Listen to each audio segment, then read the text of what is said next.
هذا الرجال اسمه امين، واحد من افراد العائله، اخونا وحبيبنا. يوم من الايام استوى معاه موقف ما بنساه طول حياتي يا اخوان. كنت راد في الليل وهو تو مخلص من صلاه العشاء، هني يصلي هو، يفرش سياده ويصلي، وزعلان انا متضايق يبين من وجهي. قال لي يا ارباب شوفي. قلت له ابوي ضغوطات الحياه ومتلعوز وحاصل لي وحاصل لي. قال لي شوف لا تشيل هم، انا من اليوم ان شاء الله كل يوم بدعها لك، كل يوم برفع يديني بدعها لك وشوف امورك ان شاء الله كيف بتمشي. قلت له الله يطول عمرك حبيبنا امين. نص الليل جيت حصلته فارش السياده وانا خاطف من هناك.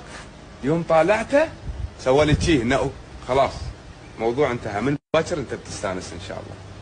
اخواني والله اللي صار عجب، بعد يومين بس من دعوات امين انسجنت.